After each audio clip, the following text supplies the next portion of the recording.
Hello and welcome back are my channel. I hope आप सब लोग बहुत अच्छे होंगे। अभी 2 दिन से क्लासेस नहीं मिल पा रहे थे, कुछ प्रॉब्लम थी इसकी वजह से, लेकिन अभी क्लासेस कंटिन्यू चलेंगी।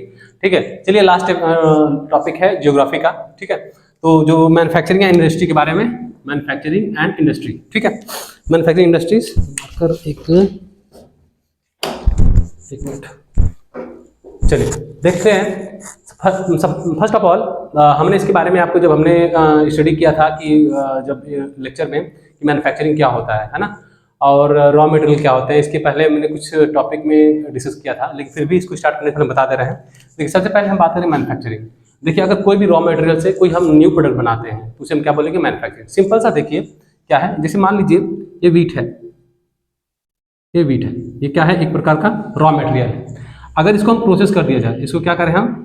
प्रोसेस कर दें लाइक इंडस्ट्रीज में, है ना, तो हम इसे क्या बना सकते हैं? ब्रेड। क्या बना लेंगे? ब्रेड, है ना। तो ब्रेड बना लेंगे तो ये क्या हो जाएगा? ये जो यहाँ से लेकर के यहाँ ये जो प्रोसेस हुआ है इसे क्या बोलेंगे हम? मैन्युफैक्चरिंग। क्या बोलेंगे? मैन्युफैक्चरिंग। अगर कोई भी प्रोडक्ट है, अगर हम उसको रॉ मटेरियल से एक न्यू प्रोडक्ट में बदल देते हैं, उसे क्या बोलेंगे? मैन्युफैक्चरिंग। कोई भी वस्तु है, अभी कहाँ फॉर्म होगी? हमने पढ़ा था प्राइमरी, सेकेंडरी, टर्शियरी सेक्टर है। तो रॉ मटेरियल हमेशा किसका होता है? प्राइमरी सेक्टर का पार्ट होता है। और जो आप उसके बाद एक नया प्रोडक्ट जब बनाते हैं तो किसका होता है? सेकेंडरी पार्ट होता है। जब उसको हम ट्रांसपोर्टेशन के माध्यम से उसको सेल करते हैं, या फिर कहीं एक स्थान से दूसरे स्थान पर ट्रांसपोर्टेशन के माध्यम से भेज देते हैं, और उसको फाइनल आफ्टर दैट मतलब उसको कंज्यूम कर लिया जाए, है ना, कंज्यूम कर लिया जाए, उसे हम क्या बोलेंगे? मैन्युफैक्चरिंग। ठीक है, तो कहने का मतलब है कि हमने प्रोडक्ट क्या है? रॉ मटेरियल है।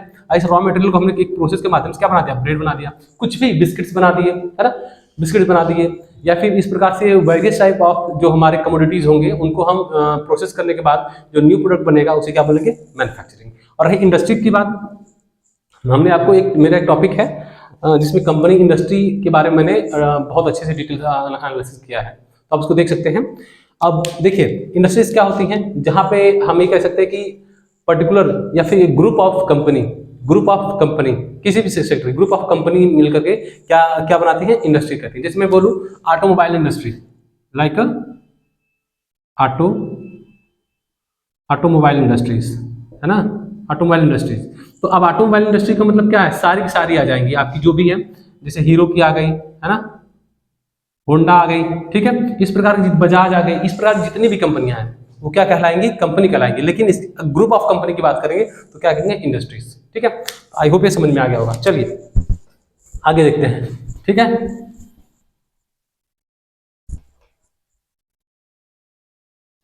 हाँ, अब देखिए सबसे पहला हमारा टॉपिक है की पॉइंट। हमेशा याद रखिए, की पॉइंट में ये रहेगा कि ना कि आप जल्दी से समराइज कर लो टॉपिक को। वीडियो सही है? Okay, done. ठीक है, वीडियो समराइज करो। सबसे पहले हम पढ़ेंगे इंपॉर्टेंस ऑफ मैन्युफैक्चरिंग इंडस्ट्रीज। देखिए, अगर हम बात करें इंपॉर्टेंस ऑफ मैन्युफैक्चरिंग इंडस्ट्रीज, है ना, देखिए हमारे लिए क्यों इंपॉर्टेंट है। देखिए, क्योंकि जब हमारा भारत आज़ाद नहीं हुआ था तो उस समय हमारे पास जितने भी इंडस्ट्रीज थे उतने बड़े लेवल पे नहीं थे, है ना, क्योंकि जो सबसे पहले इंडस्ट्रियलाइजेशन आया वो ब्रिटेन, लंदन में आया। ठीक है, तो वहाँ पे आया। हमारे पास क्या था? ज़्यादा हम हाथों के द्वारा, कुटीर उद्योग के माध्यम से हाथों के द्वारा चीज़ें बुनते थे। लेकिन इंपॉर्टेंस ऑफ मैन्युफैक्चरिंग इंडस्ट्री का मतलब ये है कि देखिए ये क्या क्या करते हैं कि अगर हमारे पास अगर लार्ज अमाउंट में मैन्युफैक्चरिंग इंडस्ट्री सेटअप करते हैं तो उसकी बहुत ज़्यादा फायदे हैं। जैसे मान लीजिए जीडीपी में ग्रोथ होगा हमारी इंडियन इकोनॉमी में, जिसे हम ये कह सकते हैं इंडियन इकोनॉमी में। ठीक है, दूसरी बात आप लिख सकते हैं जॉब क्रिएशन में, राइट। ठीक है, और उस जॉब क्रिएशन में, और उसके साथ साथ जो क्या नाम है, अनएम्प्लॉयमेंट की जो दिक्कतें होती हैं उसको डिक्रीज करने में, या हम ये कह सकते हैं कि जो पुअर पीपुल है उनमें क्या आएगा? डिक्लाइन आएगा। ठीक है, और उसके साथ साथ प्राइस ऑफ कमोडिटी जो होंगी वो क्या होंगी? लेस हो जाएंगी, है ना, सस्ते दामों पे हमें मिल सकती हैं। ठीक है, उसके साथ साथ जो एग्रीकल्चर, हमारा जो एग्रीकल्चर है, जो ज़्यादा डिपेंडेंट एग्रीकल्चर पे है, तो हम ये कह सकते हैं कि जो एग्रीकल्चर पे जो डिपेंडेंट है हमारा, वो क्या हो जाएगा, डिक्रीज हो जाएगा। तो हम ये 3-4 पॉइंट आप लिख सकते हैं कि या फिर ये कह सकते हैं कि ज़्यादा लोग जॉब मिल सकती है। तो ये 3-4 पॉइंट है, होने तो बहुत सारे हैं, लेकिन देखिए अगर हम इंपॉर्टेंस हम मैन्युफैक्चरिंग इंडस्ट्री की बात करेंगे तो सबसे पहले जीडीपी इन इंडियन इकोनॉमी में क्या होगा, ग्रोथ होगा, लोगों को जॉब मिलेगी, जो पुअर पीपुल है उसमें डिक्लाइन आएगा। क्यों आएगा, अगर हम ज़्यादा अमाउंट में अगर इंडस्ट्री को सेटअप करते हैं तो लोगों को जॉब मिलेगी।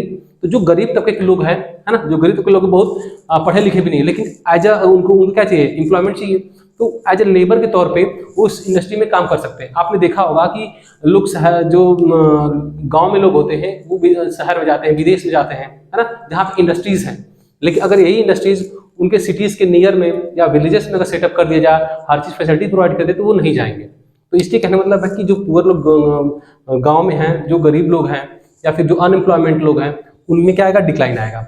And after that average dependency of the on agriculture, अगर हम ज़्यादा था कि हमने 54.6% समथिंग एग्रीकल्चर डिपेंडेंसी है, लेकिन आज की डेट में हमारा सबसे अधिक जो डिपेंडेंसी किसे बढ़ानी है, सर्विस सेक्टर में है, मैन्युफैक्चरिंग में है। तो इसलिए हमारा अगर जितना ज़्यादा अगर हम मैन्युफैक्चरिंग ग्रोथ करेंगे, वो कहीं ना कहीं हमारा एग्रीकल्चर पर डिपेंडेंसी कम होगी। तो ये हमारे फायदे हैं, ठीक है। तो अब एग्रीकल्चर ये नहीं कि हम बिल्कुल भी नहीं करें, लेकिन आज मोस्टली लोग क्या कर रहे हैं, एग्रीकल्चर पर डिपेंडेंस है, तो इसलिए हमारे लिए इंपॉर्टेंस है। ये 3-4 पॉइंट आप लिख सकते हैं, तो आपके मार्क्स अच्छे मिल सकते हैं। चलिए, ये हो गया कि इंपॉर्टेंस क्यों है, आपको समझ में आ गया, क्योंकि हम भाई रॉ मटेरियल है, जितने भी किसान हैं, अगर कोई भी व्यक्ति है रॉ मटेरियल लेके आता है तो उसको प्रोसेस करके जब नई चीज बेचेगा तो वो जो वीट का प्राइस है उससे कहीं ज्यादा में बेचेगा। तो अगर हम इसका स्मॉल, उसको हम क्या कहेंगे, स्मॉल स्केल में, जैसे अगर आप मान लीजिए मार्केट से आपने वीट खरीदा, सपोज आपने वीट खरीदा, अगर उस वीट का प्राइस 25 रुपये पर केजी है, ठीक है, और आपने इसको क्या कर दिया, आटे में कन्वर्ट कर दिया, किसी फ्लोर में कन्वर्ट कर दिया, तो अब यही आपका कितनी बिकेगा, 35 केजी। लेकिन इसमें कुछ आपको मशीन का जो खर्च आएगा, या फिर मान लीजिए हम 28 मान लेते हैं, ठीक है, तो फिर उसके बाद जब आप फ्लोर को बेचोगे तो फिर भी आपको कितना आ रहा है, आपको करीब 7 रुपये, पहले आप 25 का बेचते थे, लेकिन फिर भी इसको प्रोसेस करने के बाद जो खर्च आया उसमें हमने ऐड कर दिया, अब आप बेचोगे तो 35 रुपये पर केजी आपका फ्लोर बिकेगा। तो कहीं ना कहीं अगर हम प्रोसेस फूड से कोई चीजें बना के बेचते हैं तो ये हमारे लिए क्या होता है, फायदेमंद, और हमारे इकोनॉमी के लिए भी अच्छा होता है। तो चलिए, इतना समझ में आ गया। चलिए अब आगे देखते हैं contribution of the industries national economy, ठीक है, किस प्रकार से कंट्रीब्यूट करते हैं। यही जो सेम थिंग हमने बताया, यही है।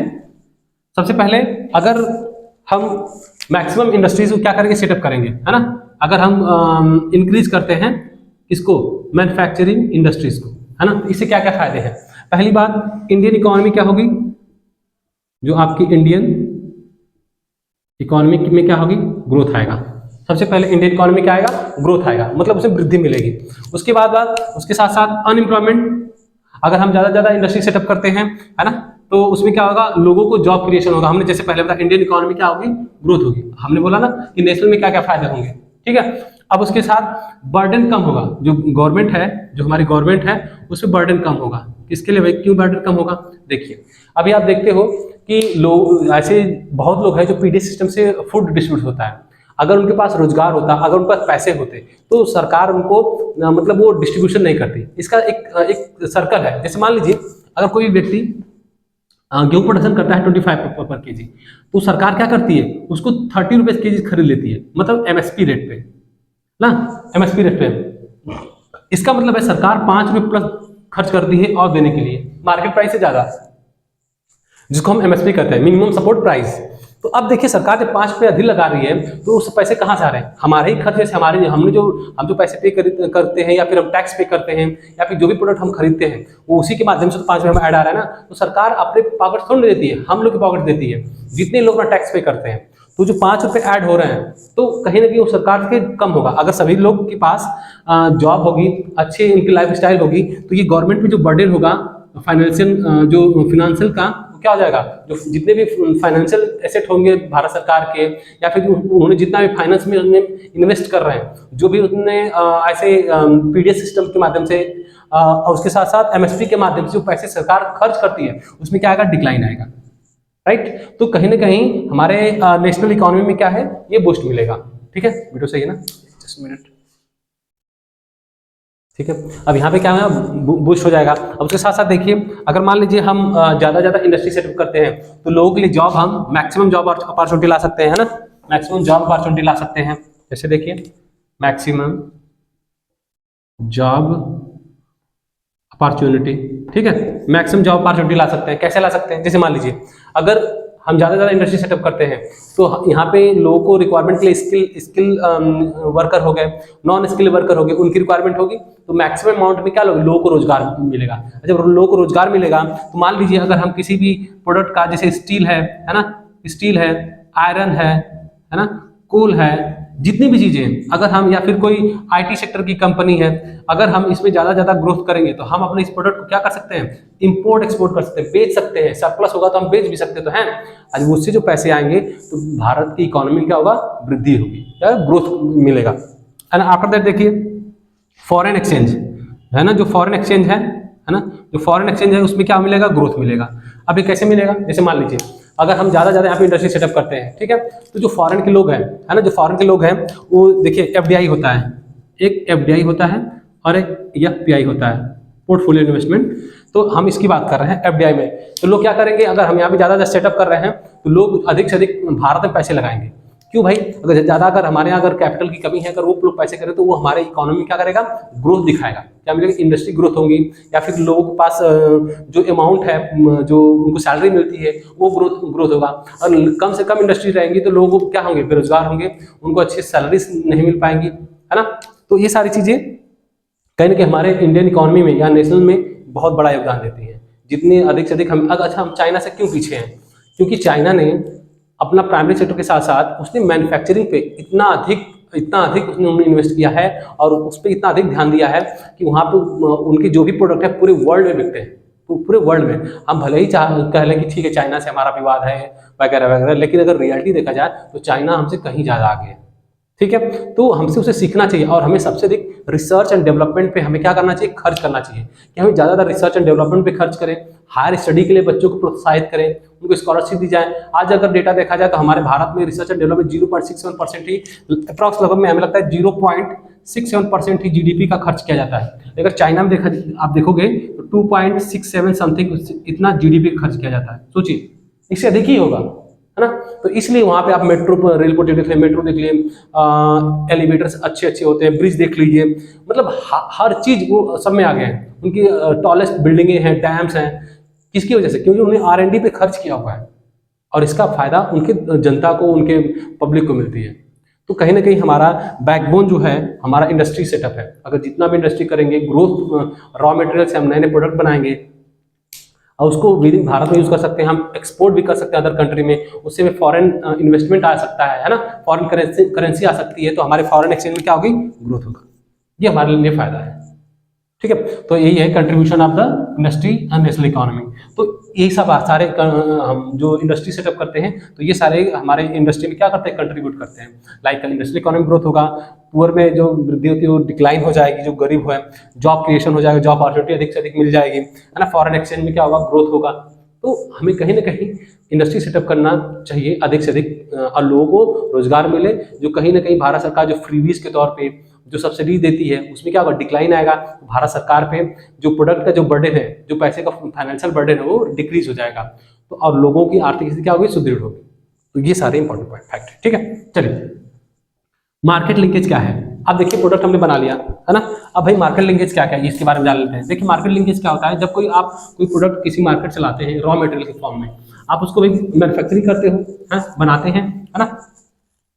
अब मान लीजिए मार्केट लिंकेज क्या है, जैसे ये रॉ मटेरियल है, राइट, रॉ मटेरियल। अब इस रॉ मटेरियल कहीं से लाओगे आप, ट्रांसपोर्ट करके, ठीक है, आप ट्रांसपोर्ट करके लाओगे। अब फिर क्या करोगे, इसको किसी इंडस्ट्री में तो लेके जाओगे भाई, इंडस्ट्री में लेके जाओगे। जैसे हमने क्लासिफिकेशन इंडस्ट्री के बारे में देख लेंगे, ठीक है। इंडस्ट्री में लेके जाएंगे कि मार्केट लिंकेज होती कैसे है। अब देखिए 2-3 फैक्ट आपको बताएंगे, ये भी और एक और है, ठीक। तो अब इसको ट्रांसपोर्ट आपने किया, आप कहाँ लेके आए, आप इंडस्ट्रीज में, कहाँ लेके आए आप, इंडस्ट्रीज में, ठीक है, इंडस्ट्री में लेके आए। अब इस इंडस्ट्री में इसका प्रोसेस होगा, राइट, प्रोसेस होगा। अब प्रोसेस होने के बाद अब यहाँ प्रोडक्ट, न्यू प्रोडक्ट फॉर्म होगा, न्यू प्रोडक्ट बनेगा। अब इस न्यू प्रोडक्ट को फिर हम क्या करेंगे, ट्रांसपोर्ट कर देंगे, कहाँ पे, मार्केट में, मार्केट में क्या कर देंगे, सेल कर देंगे। ठीक, अब सेल करेंगे तो हमें क्या जनरेट हो जाएगा, मनी। क्या जनरेट होगा, मनी। अब इसी माध्यम मनी से फिर हम रॉ मटेरियल खरीदेंगे। तो ये क्या है, इंटर कनेक्टेड है मार्केट से। क्योंकि भाई अगर कोई भी रॉ मटेरियल लेके आएंगे, जैसे मान लीजिए, अब इसके लिए सारे इंपॉर्टेंट पॉइंट क्या क्या है। जैसे मान लीजिए, हमने ये समझ लीजिए एक बार और कि हमने रॉ मटेरियल लाया, ठीक है, किसी भी चीज को बनाने के लिए। जैसे मान लीजिए अगर हम रॉ मटेरियल लाते हैं, शुगर हो गया, उसे चीनी बनाते हैं, है ना। जैसे मार्केट से हमने रॉ मटेरियल लाया, फिर उसको ट्रांसपोर्ट तो करेंगे आप, उसको कहाँ लाएंगे, इंडस्ट्री में लाएंगे आप। तो इंडस्ट्री में उसका प्रोसेस होगा, तो कोई न्यू प्रोडक्ट फॉर्म होगा। अब उस न्यू प्रोडक्ट कहाँ सेल तो करेंगे, ट्रांसपोर्ट फिर करेंगे, फिर उसको मार्केट में लेके आएंगे, और फिर उससे मनी जनरेट होगा। मनी जनरेट होगा तो फिर उसे रॉ मटेरियल लाएंगे। तो ये इंटरलिंक है, मार्केट का एक इंटरलिंक है, वो चलता रहता है। अब उसके साथ साथ देखिए एक चीज और ध्यान दीजिए। अब किसी भी इंडस्ट्री को सेटअप करने के लिए आप जानते हैं लैंड, लेबर, कैपिटल, है ना। अब देखिए मान लीजिए कोई इंडस्ट्रीज है ना, कोई इंडस्ट्रीज है, हमें 3-4 चीजें जो बहुत ही ज्यादा इंपॉर्टेंट होती हैं। लैंड, लेबर, है ना, लैंड हो गया, लेबर हो गया, कैपिटल हो गया, एंटरप्रेन्योर हो गया, या सॉरी एंटरप्रेन्योर हो गया। ये हमारी 4 चीजें होनी चाहिए, है ना। ये याद रखिएगा, लैंड, लेबर, कैपिटल और एंटरप्रेन्योर, है ना। एंटरप्रेन्योर कहते हैं, सॉरी। तो ये सारी चीजें किसी भी इंडस्ट्री सेटअप के लिए चाहिए। अब मान लीजिए, अब इंपॉर्टेंट फैक्टर आप देख सकते हैं कि आप लिख सकते हैं important factor of industries and industries, ठीक है। क्या क्या फैक्टर इसका सोचते हैं, देखिए सबसे इंपॉर्टेंट चीज हमें क्या चाहिए वहां पे, भाई इंपॉर्टेंट क्या है हमारे लिए, रॉ मटेरियल। सबसे इंपॉर्टेंट चीज रॉ मटेरियल होना चाहिए। और उसके लोकेशन ही जरूरी है, ये होना चाहिए आपका। एंड आफ्टर दैट ट्रांसपोर्टेशन ये होना चाहिए आपका, ठीक है। मार्केट होना चाहिए, है ना, मार्केट होना चाहिए, ठीक है। अपने साथ साथ लेबर होना चाहिए, है ना, लेबर होना चाहिए आपका, ठीक है, लेबर होना चाहिए। रॉ मटेरियल हो गया, लोकेशन हो गया, ट्रांसपोर्टेशन हो गया, आपका मार्केट हो गया, लेबर हो गए, है ना। ये सारी चीजें आपकी होनी चाहिए। ये फैक्टर है, इंपॉर्टेंट फैक्टर है। अगर इनके बिना आप इंडस्ट्री कैसे सेटअप करोगे, तो चलिए बात करते हैं। सबसे पहले इंडस्ट्री लोग कहाँ सेटअप करेंगे, भाई जहाँ पे रॉ मटेरियल जो कच्चा माल है वो ऐसी जगह अवेलेबल हो जो आसानी से मिल सके।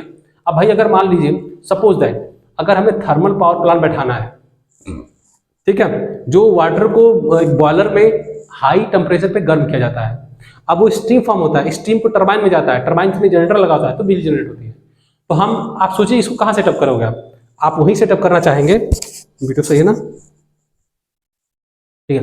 आप वहीं सेटअप करना चाहेंगे जहां पर पानी की, वाटर की अवेलेबिलिटी अच्छी हो। तो ऐसा तो नहीं है कि आप रेगिस्तान में जाओ थर्मल पावर प्लांट बैठाओगे, नहीं। आप जितने भी थर्मल पावर प्लांट देखोगे वहां पर वो वहीं पे होंगे जहां पे वाटर रिसोर्स बगल में होगा, जहां पे डैम बनाए जाते हैं, आसानी से पानी को वहां पे लाया जा सके। कोल की अवेलेबिलिटी अच्छी हो। अब कोल झरिया में हो रहा है, हम उसको लखनऊ में थर्मल पावर में बैठा दें, है ना, तो ये कहीं ना कहीं ड्रॉबैक भी होता है। तो हम ऐसी जगह बैठाए जहाँ कोल का ट्रांसपोर्टेशन अच्छा हो जाए, वाटर रिसोर्सेज अच्छे हो, बिजली की पावर सप्लाई अच्छी हो, है ना, ये सारी चीजें। तो वही कह रहे हैं, रॉ मटेरियल अच्छा सही से अवेलेबल होना चाहिए। लोकेशन, अब ऐसा नहीं कि पहाड़ी क्षेत्र में कोई इंडस्ट्री हम बैठा दें, तो पहाड़ी क्षेत्र में इंडस्ट्री होती है, लेकिन उस प्रकार से की जाती है, किस चीज की है वहां पे। अब कहने का मतलब है कि अगर हमें कोई अच्छे प्रोडक्ट या फिर इंडस्ट्री सेटअप करना है, जैसे मिल्क प्रोडक्शन है। अब मिल्क प्रोडक्शन क्या है कि हम कहाँ जाएंगे, ऐसे थोड़ी लेके जाएंगे जब पहाड़ी क्षेत्र पे। लोकेशन हमारा ऐसा होना चाहिए उसके आसपास इर्द गिर्द गांव बहुत ह्यूज अमाउंट में हो, है ना, लोग पशुपालन अच्छा करते हो, तो हम वहाँ पे डेयरी फार्म स्टेबलाइज कर सकते हैं या सेटअप कर सकते हैं। तो इसलिए लोकेशन भी बहुत जरूरी है। और लोकेशन ट्रांसपोर्टेशन, अब भाई ट्रांसपोर्टेशन क्या है, भाई आपने इंडस्ट्री सेटअप कर लिया, है ना, लोकेशन आपने देख लिया, तो अब ऐसा थोड़ी पहाड़ी इलाके में या डेजर्ट इलाके में आप जाके सेटअप करोगे। तो हमें ऐसी जगह होना चाहिए जब ट्रांसपोर्टेशन आसानी से हो, अपने रॉ मटेरियल को ला भी सके और उसको सेल भी कर सके। तो ये इंपॉर्टेंट है।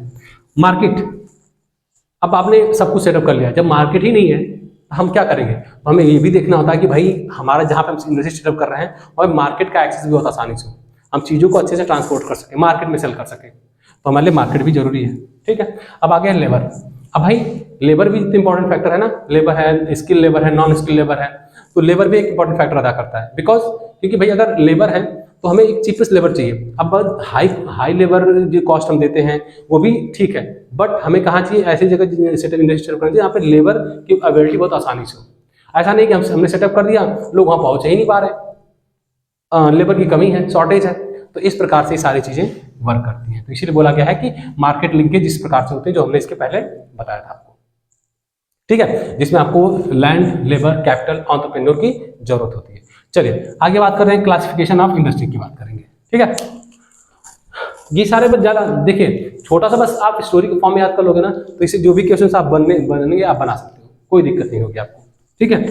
चलिए आप क्लासिफिकेशन की बात कर लेते हैं। क्लासिफिकेशन की बात करें तो इंडस्ट्री को अगर मोस्टली देखा जाए तो एग्रो बेस्ड इंडस्ट्री या मिनरल बेस्ड इंडस्ट्रीज हैं। कौन कौन सी हैं?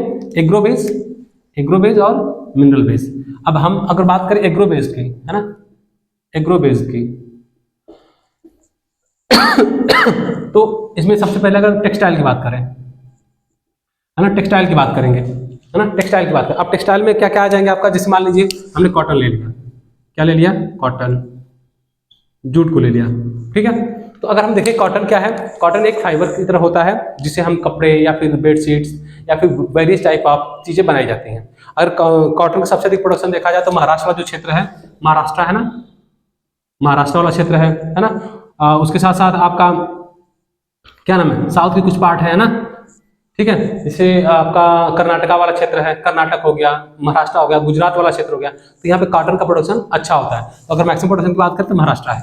अब इसके साथ साथ देखिए जूट की बात करें कि सबसे पहले जो जूट मिल, अगर हम फर्स्ट जूट मिल की बात करें, फर्स्ट जूट मिल की बात करें तो आपका एक 1859 में कलकत्ता में, कोलकाता में इसको सेटअप किया गया था। अब इसमें मतलब उस समय ये अब तो कलकत्ता हो गया, क्योंकि हम अब सी से लिखते हैं ना, अब सी से लिखते हैं, कलकत्ता लिखते हैं। तो कहने का मतलब है कि 1859 में कलकत्ता में सबसे पहली जूट फैक्ट्री सेटअप की गई। क्यों? क्योंकि देखिए जूट वहाँ पे होता है जहाँ पे जो ब्रह्मपुत्रा जो रिवर वैली है, जो उसका क्षेत्र है, वहाँ पे सबसे अधिक होता है। जो अपने साथ जो नदियाँ होती हैं अपने सेडिमेंट्स लाती हैं, और जो वेस्ट बंगाल वाला जो क्षेत्र है वहाँ पे इसको डिपॉजिट कर देती है, तो उस क्षेत्र में जूट सबसे अधिक होता है। तो इसलिए जूट के मामले में अगर देखा जाए तो आपका वेस्ट बंगाल है ना, गुजरात वाला भी कुछ क्षेत्र है, कुछ आंध्र प्रदेश वाला क्षेत्र है, तो यहाँ पे जूट की खेती अच्छी होती है, ठीक है। और लेकिन एक चीज़ बता दीजिए, 1947 में बता रहे हैं, सॉरी 1947 में, है ना, जब भारत का पार्टीशन हुआ, करीब 3/4 जो मिले थी, जो जूट मिले थी ना, वो हमारे ईस्टर्न पाकिस्तान से लेकर के बांग्लादेश में शिफ्ट हो गई। आज हमारे पास देखिए जूट मिले कम है, हमारे पास जूट का जो प्रोडक्शन एरिया है वो कम है, और सबसे अधिक कहाँ पे है, बांग्लादेश में और ईस्टर्न पाकिस्तान में। इसीलिए ईस्टर्न पाकिस्तान और वेस्ट बांग्लादेश का पार्टीशन हुआ, ठीक है, जो बांग्लादेश हम कहते हैं। तो इसलिए कहीं ना कहीं हमारे पास जब भारत आजाद नहीं था, जब भारत उस समय सब एक प्रोविंस होते थे, तो उस समय हमारे पास जूट की फैक्ट्री, जूट की इंडस्ट्री जो थी बहुत लार्ज अमाउंट में थी, खेती भी बहुत लार्ज अमाउंट में की जाती थी। लेकिन जब पार्टीशन हुआ 1947 में, तो 3/4 से जो है वो ईस्टर्न पाकिस्तान से लेकर के बांग्लादेश में चले गए। अब हमारे पास उसका एक ही भाग हमारे पास रह गया, ठीक है, और वो भी ज़्यादातर आपके जो वेस्ट बंगाल वाला क्षेत्र है वहाँ मौजूद है, ठीक है। तो सबसे पहले अगर पूछे यहाँ पे क्या नाम है ये, हाँ, सबसे पहले सेटअप हुआ था 1859 में, ठीक है, और 1947 में कहाँ पे हुआ था, कलकत्ता में। और ये सबसे अगर प्लेस पूछेगा तो राहस्ता कुछ करके नाम है, आप एक बार देख लीजिएगा, नाम है बता रहे हैं, राहस्ता का जो कुछ नाम है, वहीं पे इसका किया गया था, ठीक है, राहस्ता ऐसे कुछ करके है, ठीक है, इसको देख लीजिए एक बार। तो 1859 में सबसे पहले जूट फैक्ट्री सेटअप की गई थी कलकत्ता में, ठीक है, तो ये ध्यान रखिएगा। और हमने कॉटन की बात किया था, एग्रो बेस्ड इंडस्ट्री का मतलब होता है जो एग्रीकल्चर से डायरेक्टली रिलेटेड होती है, जैसे कॉटन हो गया, जूट हो गया, अब साथ साथ शुगर केन है, ऐसे बहुत सारी हैं जो एग्रो बेस्ड इंडस्ट्री से रिलेटेड है। जैसे अगर मान ले ये हो गया, अब कॉटन की प्रोडक्शन सबसे अधिक कहाँ होगा, महाराष्ट्र वाले क्षेत्र में, ठीक है। अब देखिए मान लीजिए एग्रो इंडस्ट्री में हमने जूट देख लिया है ना, कॉटन है, शुगर है, ठीक है, शुगर की बात कर लें, शुगर की बात करेंगे तो शुगर का सबसे अधिक मैक्सिमम प्रोडक्शन अगर हम देखें तो इंडिया में, है ना, यूपी सबसे अधिक है, टॉप पे है, यूपी है, एमपी है ना, कर्नाटका है ना, कर्नाटका है, ठीक, कर्नाटका है। और देखिए एक चीज और बता दें आपको, जैसे आप भारत के जो साउथर्न पार्ट में आप जाओगे, है ना, साउथ में आप जाओगे तो जो गन्ने की जो मिठास होती है, जो सुक्रोज की जिसे हम कहते हैं, जो गन्ने की मिठास होती है सबसे अधिक पाई जाती है। क्यों? क्योंकि ये दोनों में होता है, ट्रॉपिकल एंड सब ट्रॉपिकल रीजन में, ट्रॉपिकल एंड सब ट्रॉपिकल, ये रीजन में होता है। तो इसलिए अगर आप देखोगे कर्नाटका वाले, साउथ इंडिया वाले पार्ट में जो लोग खेती करते हैं गन्ने की, उनमें जो मिठास होती है सबसे अधिक पाई जाती है। ठीक है, क्लाइमेटिक कंडीशन बहुत अच्छी है कंपेरिजन टू नॉर्थ इंडिया के, तो वहाँ पे जो सुक्रोज की मात्रा होती है सबसे अधिक मैक्सिमम मौजूद होती है। तो ये क्या होता है कि जो शुगर की जो सबसे अधिक प्रोडक्शन होता है वो हमारे कहाँ पे होता है? यूपी में होता है। अगर हम वर्ल्ड लेवल में बात करते हैं, क्यूबा में होता है। कहाँ पे? क्यूबा। ठीक है, क्यूबा याद रखिएगा, ये क्यूबा फर्स्ट पे है और इंडिया दूसरे पे है। लेकिन सबसे अधिक अगर प्रोडक्शन की बात करें तो हमारा उत्तर प्रदेश है। कौन सा है? यूपी। मैक्सिमम प्रोडक्शन ज़्यादा शुगर के। तो इससे ज़्यादा क्या पूछेगा? ठीक है, चलिए ये हो गया आपका समराइज। एंड आफ्टर दैट अब क्या है आपका, जैसे अब मिनरल बेस पे चलते हैं, है ना। तो आपका ये इंडस्ट्रीज हो गए। अब हम देखेंगे ओनरशिप बेसिस पे। जैसे एक ओनरशिप बेसिस पे क्या है ना, ओनरशिप पे जैसे मान लीजिए हमने मिनरल पे ओनरशिप पे, जैसे मान लें खुद की जो जिनका अथॉरिटी जो खुद की होती है, जिनकी प्राइवेट फर्म होते हैं, हम उनका ओनरशिप करते हैं। जैसे मान लीजिए हमने बात किया, जैसे टाटा स्टील है, टाटा स्टील है, बजाज है ना। ऐसी बहुत सारी कंपनियां हैं जो खुद ओन करती हैं। ऑटोमोबाइल में सेक्टर में है, कुछ टाटा स्टील है ना। तो इस प्रकार की इंडस्ट्री कहते हैं ओनरशिप, जिनका मालिकाना हक खुद के पास होता है, जो खुद बनाती हैं। टाटा स्टील आपने नाम सुना होगा, बजाज आपने नाम सुना, मारुति नाम सुना होगा। तो ये ओनरशिप का खुद के पास होता है। खैर मारुति उद्योग खैर एक कोऑपरेटिव सोसाइटी के रूप में आता है, लेकिन अगर हम टाटा की बात करें, रिलायंस की बात करें, इस प्रकार की जो कंपनियां होती है ओनरशिप इनके पास होती है, तो उसी को हम कहते हैं ownership based on ownership industries. ठीक है, अब रिलायंस है, टाटा है, पेट्रोकेमिकल है, उसके बाद महिंद्रा है, वेरियस टाइप ऑफ कंपनी है, ये इनकी खुद की ओनरशिप होती है। इनके पास जो भी इनका शेयर होता है, इनका खुद का होता है, मतलब मैक्सिमम मालिकाना किसी का होता है और लोगों का शेयर होता है इसमें। ठीक है, चलिए आगे देखते हैं। ओनरशिप हो गया आपका स्मॉल स्केल। मान लीजिए कुछ कंपनियां स्मॉल स्केल पे होती हैं, है ना, कुछ इन स्मॉल, जिसमें 1 करोड़ की जो लेस देन क्या है, लेस देन, जहां पे इन्वेस्टमेंट 1 करोड़ से कम होता है, उसको हम क्या कहते हैं? Small scale industries. पूछ सकता है कि स्मॉल इंडस्ट्री किसे कहते हैं? जहां पे हम अगर 1 करोड़ से लेस देन 1 करोड़ से इन्वेस्टमेंट हुआ है तो उसे हम क्या बोलेंगे? Small scale industries. ठीक है, चलिए आगे देखते हैं। मिनरल बेस्ड इंडस्ट्री क्या क्या है? जैसे आप देख लीजिए, हमने इसके पहले आयरन के बारे में बात किया था, तो मिनरल बेस्ड इंडस्ट्रीज देख लेते हैं, है ना। जैसे मान लीजिए आयरन है, एल्युमिनियम है ना, आयरन है, एल्युमिनियम है, आपका क्या है? स्टील है ना, स्टील है। ठीक है, ये सारी कंपनियां क्या है? मिनरल बेस्ड है।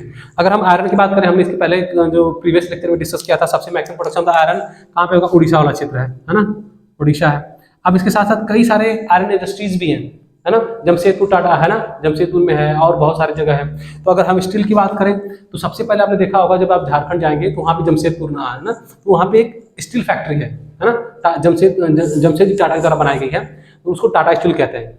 ठीक है, तो वो आप देख लेंगे। एल्युमिनियम आपका देखोगे, है ना, ये बॉक्साइट का ओर होता है। क्या होता है? बॉक्साइट का ओर होता है। ठीक है, अब ये सारे क्या है? मिनरल बेस्ड इंडस्ट्रीज है। ठीक है, अब इनका प्रयोग हम कहाँ करते हैं? मैक्सिमम प्रोडक्शन आयरन का है, चाहे एल्युमिनियम क्लास हमने डिस्कस किया था कौन सबसे अधिक प्रोडक्शन कहाँ पे होता है। ठीक है, और उसके साथ साथ स्टील है, तो स्टील क्या होती है? हम इसके कई सारे उपकरण में लगाते हैं, और आज की डेट में इंडस्ट्रीज में इंडस्ट्री की ज़्यादा डिमांड है, क्योंकि इसमें जंग रोधक होता है, इसमें जंग लगते नहीं है। इसलिए इसमें हम बहुत सारी चीज़ें का इलेक्ट्रिक उपकरण में, ट्रांसपोर्टेशन में, वायुयान में, और वेरियस टाइप में हम इसका प्रयोग करते हैं। ठीक है, अब देखिए आयरन का क्या है। अब जैसे मान लीजिए भिलाई स्टील प्लांट है ना, भिलाई स्टील प्लांट है, जमशेदपुर में है ना, बोकारो में स्टील प्लांट है, दुर्गापुर में है, वेस्ट बंगाल में है। ये सारे various type of steel plant हैं, और ये वहीं सिचुएटेड है। आपने देखा होगा जहाँ पे आप देखोगे पेनिनसुलर रिवर्स है, जहाँ पे इनका ट्रांसपोर्टेशन अच्छी तरह होता है। आप वेस्ट बंगाल अच्छे देखो तो ये आप देखोगे तो यहाँ पे ट्रांसपोर्टेशन अच्छे से हो जाएगा, इधर भी अच्छे से हो जाएगा, इधर भी अच्छे से हो जाएगा। क्यों? वाटर सी है ना, सी के माध्यम से जो रूट होते हैं, वाटरवेज होते हैं, वहाँ पे हम ट्रांसपोर्टेशन बहुत अच्छे से कर लेते हैं। तो ये बहुत पहले से ही आपने बताया 1859 में ही आपका क्या नाम है, जूट की फैक्ट्री सेटअप कर दी गई थी। जब ब्रिटिश शासन थे उसमें भी पहले कॉटन की फैक्ट्री है, मछलीपट्टनम में, सूरत में सेटअप कर दी गई थी, है ना। तो ये सारी चीजें हैं। अब उसके साथ साथ देखिए, अब एक टॉपिक और आपका बचा है, क्या नाम है, ये हो गया। सीमेंट इंडस्ट्रीज है, ऑटोमोबाइल है ना। आप देखिए सीमेंट इंडस्ट्रीज सबसे अधिक बात करें, सीमेंट इंडस्ट्री क्या है, अगर हम बात करें 75% समथिंग है ना, एमपी में होता है इसका प्रोडक्शन, एमपी में है ना, सीमेंट इंडस्ट्रीज है। और एक है ऑटोमोबाइल इंडस्ट्रीज की बात करें, ऑटोमोबाइल है ना। ऑटोमोबाइल इंडस्ट्री का मतलब क्या है, जैसे देखिए हमने कॉटन के बारे में बात कर लिया कि कॉटन का सबसे मैक्सिमम प्रोडक्ट गुजरात वाले क्षेत्र में, महाराष्ट्र वाले क्षेत्र में अधिक होता है। और जूट का प्रोडक्शन अगर आप देखें वेस्ट बंगाल वाला क्षेत्र है, जो 3/4 करीब करीब, जब भारत पार्टीशन हुआ जब 1947 में, तो उस समय रसरा एक जगह है, वहाँ पे सबसे पहले जूट मिल बैठाई गई। 3/4 जो है वो ईस्टर्न पाकिस्तान और बांग्लादेश में चला गया था। हमारे पास कुछ ही मिलें रह गई, कुछ ही प्रोडक्शन वाला क्षेत्र रह गया, और सारे ईस्टर्न पाकिस्तान और बांग्लादेश में चले गए। ठीक, एंड आफ्टर दैट क्या है, हम उसके बाद आते हैं सीमेंट इंडस्ट्री में। सबसे अधिक अगर हम देखें तो क्या नाम है, एमपी में सबसे अधिक सीमेंट इंडस्ट्रीज है। सबसे अधिक मैक्सिमम प्रोडक्शन 75% समथिंग एमपी में किया जाता है। And after that automobile industries है। ऑटोमोबाइल इंडस्ट्रीज होती है जो जैसे बजाज है ना, जैसे बजाज है, होंडा है, अब ये सब ऑटोमोबाइल इंडस्ट्रीज है ना। अब जैसे 4 व्हीलर में देख लें, BMW है, महिंद्रा की है, टाटा की है, बहुत सारी है। तो ये सब जो 4 व्हीलर और 2 व्हीलर गाड़ियां बनती हैं, इसको हम ऑटोमोबाइल इंडस्ट्रीज कहते हैं। ठीक है, अब इसमें बहुत सारे कंपनियां हैं, हमने बता दिया आपकी टाटा है ना, महिंद्रा की है, टाटा की है, BMW है। ठीक है, अब उसके साथ साथ ऑडी है। तो ये सब क्या है, ऑटोमोबाइल इंडस्ट्रीज है। और अगर इंडिया में इनका सबसे अधिक प्रोडक्शन देखा जाए तो मुंबई है, कोलकाता है ना, गुरुग्राम है, ठीक है, गुरुग्राम है, बेंगलोर है। ठीक है, तो ये सारे क्या है, ऑटोमोबाइल के हब है माने जाते हैं, जहाँ पे ऑटोमोबाइल इंडस्ट्रीज बहुत अधिक है। गुरुग्राम है। ठीक, अब उसके साथ एक आईटी इंडस्ट्रीज है ना, आईटी इंडस्ट्रीज की बात कर ले। अब देखिए आईटी इंडस्ट्रीज है, वीडियो सही है, ठीक है, अब कंक्लूड करेंगे, ज्यादा बचा नहीं है। आईटी इंडस्ट्रीज है, तो आईटी इंडस्ट्रीज का मतलब है कि जहाँ पे आईटी सेक्टर है, जैसे अब हम अगर आईटी सेक्टर की बात करें, हैदराबाद है, बेंगलुरु है, दिल्ली हमारा है ना, गुरुग्राम है। तो ये सब क्या है, आईटी हब है, जहाँ पे आईटी इंडस्ट्रीज, जैसे इन्फोसिस हो गया, टाटा की है, टाटा इन्फोसिस हो गया, एसेंचर हो गया, और उसके साथ साथ आप देखोगे क्या नाम है, TCS है ना, ये सब आईटी इंडस्ट्रीज है। चलिए, ये तो हो गया आपका लास्ट टॉपिक, इंडस्ट्रियल पॉल्यूशन। अब हमने इंडस्ट्री तो सेटअप कर दिया, लेकिन इसके बैड रिजल्ट भी आ रहे हैं, हाँ, इसके हमारे एनवायरनमेंट पे इम्पैक्ट भी पड़ रहा है। तो क्या क्या इम्पैक्ट है जान लेते हैं। देखिए अगर हम इंडस्ट्री से जो डिग्रेडेशन, जो पॉल्यूशन है होने वाले हैं, जो इंडस्ट्रियल पॉल्यूशन है, जैसे मान लीजिए एयर पोल्यूशन है ना, वाटर पोल्यूशन, ठीक है, थर्ड है नॉइज पोल्यूशन। ठीक है, उसके बाद एयर पोल्यूशन है, नॉइज पोल्यूशन है, वाटर पोल्यूशन है, एंड थर्मल पोल्यूशन है। ठीक है, और क्या हो गया आपका, चलिए इतना ही आपके लिए काफ़ी है। और ठीक है, बात करते हैं क्या करके। देखिए एयर पोल्यूशन क्या है, जैसे मान लीजिए हम तो लार्ज अमाउंट में इंडस्ट्री सेटअप करते जा रहे हैं भाई, अगर हम इंडस्ट्री सेटअप करें तो उसके भी इन्वायरमेंटल इम्पैक्ट है। अब एयर पोल्यूशन क्या है, मैक्सिमम इंडस्ट्री सेटअप कर रहे हैं तो उससे जो निकलने वाले धुएं हैं हमारे एनवायरनमेंट में जाते हैं, है ना। अब भाई CO2 है, CO जो हार्मफुल गैसेज हैं, ये एयर को दूषित कर रही है। जैसे दिल्ली का देख लीजिए, इतना एयर पोल्यूशन है, जो ब्रीथिंग प्रॉब्लम आपकी होगी, आपकी हेल्थ इश्यूज होंगे, तो ये भी हमारे हेल्थ इश्यूज के लिए सबसे बड़ा खतरा है। ठीक है, ये एक प्रॉब्लम है। वाटर पोल्यूशन, अब इंडस्ट्री सेटअप करते हैं तो उससे निकलने वाले जो वाटर है वो कहाँ, नदियों में मिलते हैं, कहीं स्टोर होते हैं, है ना। तो हमारे जो सॉइल है वो सॉइल डिग्रेडेशन होता है, सॉइल की जो फर्टिलिटी कम होती है, वहाँ पे जो इक्वेटिक लाइफ है वो डिस्ट्रॉय हो जाती है। तो ये भी हमारे लिए बड़ा खतरा है, वाटर पॉल्यूशन से पूरा वाटर ही डैमेज हो जाता है। फिर अगर वो पर्टिकुलर नीचे करता है तो जब वो कहीं उसको पीने को बनाते हैं तो उसमें लेड की मात्रा अधिक होती है, और जो हमारे बॉडी में कैंसर का रूप भी धारण कर सकती है, बहुत सारी बीमारियां भी ला सकती है। ठीक है, एंड नॉइज पोल्यूशन है। अब इतनी सारे इंडस्ट्री सेटअप कर लेते हैं, शहरों में रहते हैं, इंडस्ट्री से निकलने वाले जो वॉइस हैं या नॉइजेस हैं, इंसान को मेंटली स्ट्रेस देती हैं, रिलैक्स नहीं देती। तो कहीं ना कहीं ये हमारे एनवायरनमेंट पे या पशु पक्षियों के लिए या एनिमल्स के लिए क्या है, बहुत ही हार्मफुल इम्पैक्ट है। एंड थर्मल पॉल्यूशन, आप देख रहे हो इंडस्ट्री सेटअप करते जा रहे हैं तो उससे निकलने वाले जो वाटर निकलते हैं, वाटर अगर किसी रिवर्स में ओशंस में चले जा रहे हैं तो वाटर का जो लेवल है हीटिंग, वो गर्म हो रहा है। अब जब गर्म होगा वाटर का लेवल तो क्या होगा, जितनी भी उसमें एक्वेटिक लाइफ होगी वो उस टेम्परेचर को बियर नहीं कर पाएगी और वो डिक्लाइन होगी, मर जाएंगे। तो ये भी हमारे एनवायरनमेंट की सबसे बड़ा खतरा है। अब इसके लिए हम उपाय क्या कर सकते हैं? हम इसके लिए मतलब हमारे पास वे फॉरवर्ड क्या होगा, है ना, वे फॉरवर्ड हमारे लिए क्या होगा, आगे का रास्ता क्या क्या हो सकते हैं। जैसे मान लीजिए इसके लिए पॉलिसी मेकिंग करनी चाहिए, पॉलिसी मेकिंग करिए, ठीक है। आप उसको रेगुलेट अच्छे से करिए, है ना, रेगुलेट अच्छे से करिए, और उसके साथ साथ जो भी आपके अवेयरनेस फैलाइए, है ना। और एक वाटर के जो बाहर स्लैज निकलते हैं, इसके लिए एक अलग स्टोरेज बनाइए, है ना। और जो एयर पोल्यूशन है, इसको डंपिंग करने के लिए क्या करना चाहिए, CO2 का इमिशन हो रहा है, तो इसको डंपिंग करने के लिए हमें बहुत सारे नई नई टेक्नोलॉजी विकसित करनी चाहिए। वाटर पोल्यूशन से हमने बता ही दिया। नॉइज पोल्यूशन है तो हमें इस इंडस्ट्री को ऐसी जगह सेटअप करना चाहिए जो शहर से बाहर हो, ठीक है। थर्मल एक्सपेंशन है तो वाटर का जो वाटर लेवल है नदियों में ना मिला करके इसके लिए अलग से स्टोरेज टैंक बनाया जाए कि वाटर वहाँ पे सेव किया जाए और इसको फिल्टर किया जाए। या वाटर ट्रीटमेंट प्लांट होता है, या फिर हम ट्रीटमेंट प्लांट कर सकते हैं, वाटर ट्रीटमेंट प्लांट बना सकते हैं, है ना, जिससे जो पानी है निकलने वाले जो वेस्ट वाटर है उसका हम अच्छे से ट्रीटमेंट करके साफ पानी को नदियों में सेंड कर सकते हैं, भेज सकते हैं, ठीक है। अब उसके साथ साथ क्या कर सकते हैं, हमें रेन वाटर हार्वेस्टिंग कर सकते हैं, है ना, रेन वाटर हार्वेस्टिंग कर सकते हैं। जो इंडस्ट्री से ज़्यादा लोग पानी कलेक्ट करते हैं वो रेन वाटर हार्वेस्टिंग करके कलेक्ट कर लें कि पानी का दोहन ना हो। तो ये सारे इम्पैक्ट हैं, अगर हम ये सारे पॉलिसी मेकिंग करें, स्ट्रिक्टली फॉलो करें, रेगुलर उनको टाइमली हम क्या करें, ये भी कर सकते हैं, टाइमली क्या करें, हम उसको मतलब इवेल्युएट करते रहें कि भाई यहाँ पे कितना हम इमिशन कर रहे हैं ना, रेगुलेशन बॉडी बनाई जाए, जैसे IPCC बनाया गया है ना, IPCC बनाया गया है, इंटरपैनल क्लाइमेट चेंज एक संस्थान है, इसके द्वारा ये सारी चीज़ें भी देखी जा सकती हैं। तो ये इंटरनेशनल है, खैर इंडिया लेवल पे ये सारी चीज़ें होनी चाहिए। तो ये सारे टॉपिक हमने कवर कर दिए जो आपके एग्जाम के लिए की पॉइंट के रूप में इंपॉर्टेंट है। और आई होप ये ज्योग्राफी चैप्टर खत्म होता है, अब हम लेके आएंगे आपका जो पॉलिटी वाला जो सेक्शन है, सिविक्स वाला सेक्शन है उसको, ठीक है। तो आई होप ये आपको समझ में आया होगा। ये सारी चीज़ें आप एक बार समराइज कर लीजिएगा, इसीलिए मैंने 30 या 35 मिनट का लेक्चर है, आप देख सकते हैं। और इस वीडियो को अच्छा लगे तो आप जरूर कमेंट करिए and subscribe also. Thank you so much, जय हिंद।